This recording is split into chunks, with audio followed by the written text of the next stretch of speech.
जरा सोचो, आप स्कूल जाने के लिए मिरर के सामने तैयार होते हो और आपकी मिरर रिफ्लेक्शन आपसे बात करने लगे और आपको एक लूजर से हीरो बना दे। और कुछ ऐसा ही होता है एक मारिया नाम की लड़की के साथ। और दोस्तों, ऐसे ही कहानी की शुरुआत में हम देखते हैं एक प्रेग्नेंट लेडी को, जो कि दोस्तों जिसके अंदर हम दो बच्चों को देखते हैं। और दोस्तों, हम देखते हैं सोनोग्राफी में जो कि एक बच्चा दूसरे बच्चे को टेक ओवर करने की कोशिश कर रहा है। और दोस्तों, ये काफी ज्यादा डरावना भी लग रहा था।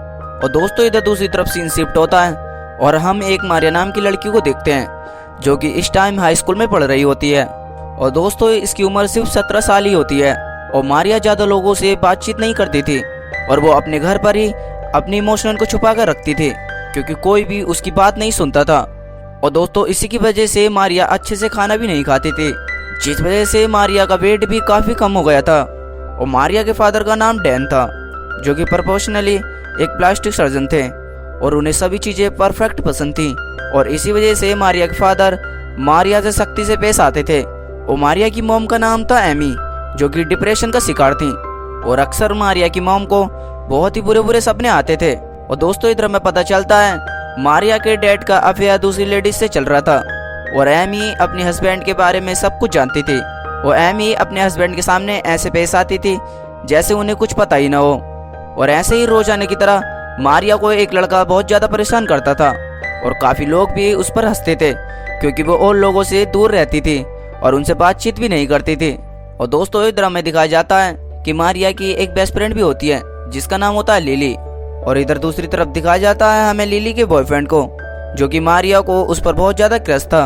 और मारिया लिली से बहुत ज्यादा जलन फील करती थी और इस वजह से मारिया स्मोकिंग भी करने लगी थी।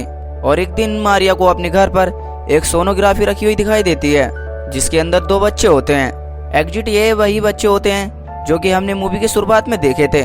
और इसके कुछ दिन बाद ही मारिया को अपने मिरर रिफ्लेक्शन से आवाजें आना शुरू हो जाती हैं। और मारिया अपने मिरर रिफ्लेक्शन से, और शुरुआत में तो मारिया को बहुत ज्यादा डर लगता है। और ऐसे ही कुछ दिन बीतने लगते हैं और वो अपने मिरर रिफ्लेक्शन से बातें करने लगती है। और जैसे ही मारिया उससे बात करती है तो वो मिरर रिफ्लेक्शन अपना नाम भी बताती है, जिसका नाम होता है एरम। और एरम मारिया से बहुत ज्यादा इंटेलिजेंट भी और यानी कि खूबसूरत भी थी।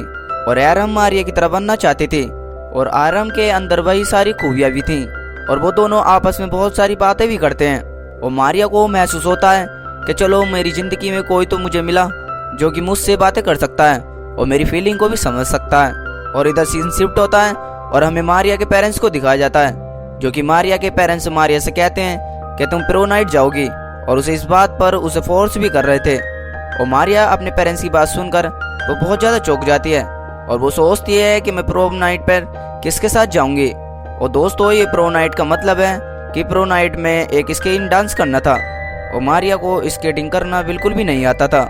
और मारिया की फ्रेंड मारिया से कहती है कि मैं तुम्हें स्केटिंग सिखाऊंगी। और जब लिली मारिया को स्केटिंग सिखा रही होती है तो वो नीचे गिर जाती है और लिली मारिया को उठाने के लिए उसकी हेल्प नहीं करती। और लिली मारिया से कहती है कि मैं तुम्हें जानती हूँ कि तुम मेरे बॉयफ्रेंड को लाइक करती हो। और लिली मारिया से कहती है कि तुम इस चीज से दूर रहोगी तो ये तुम्हारे लिए फायदेमंद है। और इधर दूसरी तरफ हम देखते हैं जिसका नाम सीन होता है, यानी कि लिली का बॉयफ्रेंड। और वो लड़का हमेशा मारिया की मदद करता है और यह देखकर लिली बहुत ज्यादा जलन फील करती थी। और एक रात मारिया अपने फादर के साथ बाहर घूमने के लिए जाती है, जहाँ पर कि मार्क उससे जबरदस्ती टकराता है। और मारिया के फादर यह कहते हुए कि तुम्हारे लिए मैंने एक सरप्राइज रखा है, और उसे क्लिनिक पे ले जाते हैं। और मारिया सोचती है कि मेरे फादर मुझे एक कार गिफ्ट करने वाले हैं ताकि उसे बस में ट्रेवल करना ना पड़े। और दोस्तों, इधर हमें पता चलता है कि मारिया के फादर उसके लिप्स और उसकी नोज पर एक सर्जरी करने वाले हैं ताकि मारिया परफेक्ट दिखने लगे। और इसलिए मारिया और उसकी मिरर इमेज उसके डैड से बहुत ज्यादा गुस्सा भी हो जाते हैं, जो कि उसके डैड एक परफेक्शन के पीछे भागते थे और उसके डैड कभी भी मारिया से प्यार भी नहीं करते थे। खैर, मारिया अब प्रो नाइट के लिए तैयार भी हो जाती है और इधर प्रो नाइट में मार्क उसकी काफी ज्यादा इंसल्ट भी करता है। और मारिया रोते हुए एक वॉशरूम में चली आती है और मारिया अपनी मिरर इमेज से बात करती है और उसे अपनी जगह बदलने की बात भी करती है। कहती है कि मेरी जगह तुम चली आओ ताकि आर्यन मारिया की हर प्रॉब्लम को सोल्व कर दे। और इसलिए आयरा मारिया की जगह ले लेती है और सभी से बदला लेने के लिए शुरू कर देती है। और सबसे पहले वो मार्क को अपनी तरफ अट्रैक्ट करके और उसे फीमेल शावर रूम में बुलाती है।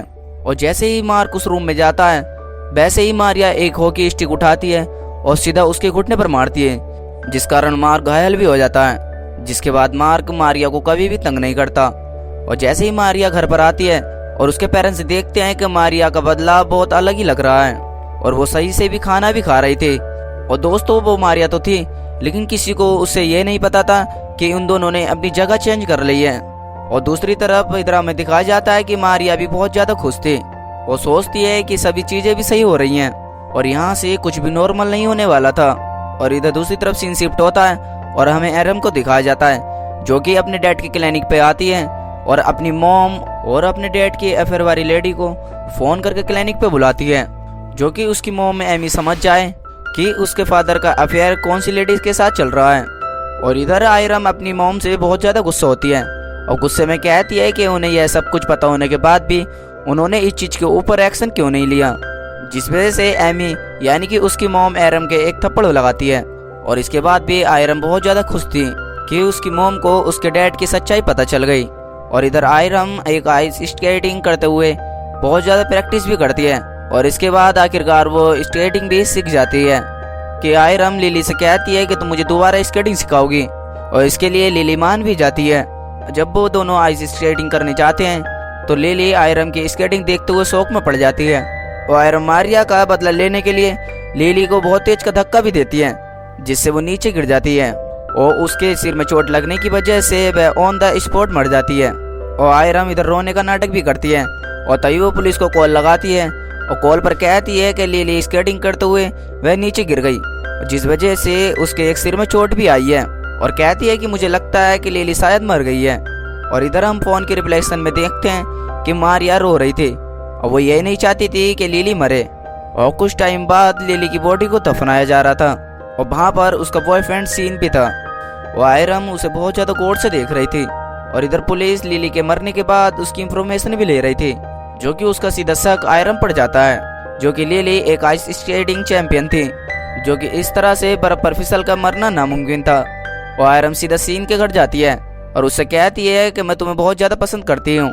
और इसके बाद वो दोनों इंटीमेट भी होने लगते हैं, जो कि मारिया की बॉडी का इस्तेमाल करके उसकी इच्छाओं को पूरा कर रही थी।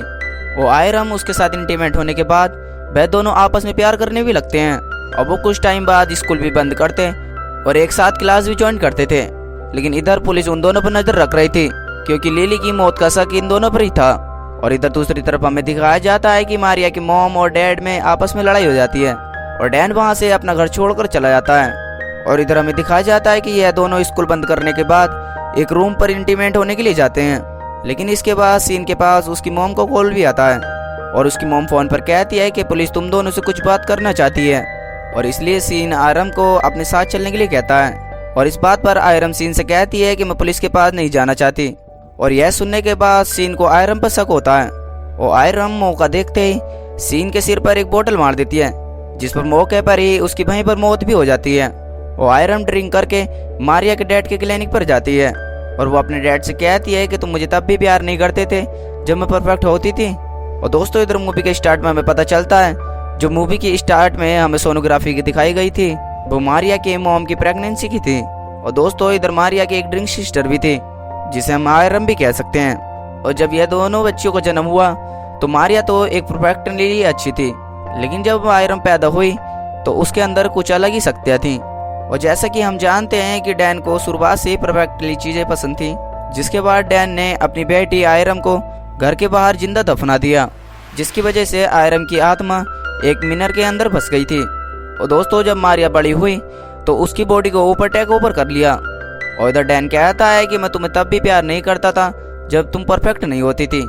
वो आयरम डैन का झूठ सुनकर उसका गला काट देती है और उसकी मौके पर वहीं पर मौत हो जाती है। और आयरम वहां से बाहर निकलते हुए बार बार मारिया का नाम ले रही थी ताकि वो उससे बात कर सके। और मारिया उसे बिना रिफ्लेक्शन में नजर नहीं आती थी, जिससे हमें पता चलता है कि आयरम और कोई नहीं बल्कि मारिया की कमियों की रिफ्लेक्शन थी, जो कि उसके क्वेश्चंस की माइंड रिफ्लेक्शन थी।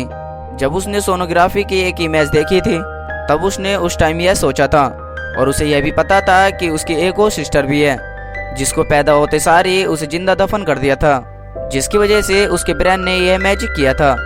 असल में यह करने के लिए मारिया ही थी, जो कि यह सब कुछ उसने ही किया था, जिसकी वजह से उसके पेरेंट्स उससे शुरू से ही परेशान रहते थे। और इसी की वजह से उसका वेट भी कम हो रहा था। और आयरन की पर्सनैलिटी उसकी मारिया की पर्सनैलिटी से जुड़ चुकी थी और मारिया अपने घर में आकर अपनी एमी मोम के पास सो जाती है। और दोस्तों हम इसके मिनर शॉट में देखते हैं जो कि उसकी एमी के पास 2 लड़कियां सो रही थी और इधर हमें पता चलता है कि मारिया ने आयरन की एक पर्सनैलिटी भी ले ली है और यह सब कुछ करने के लिए रेडी है।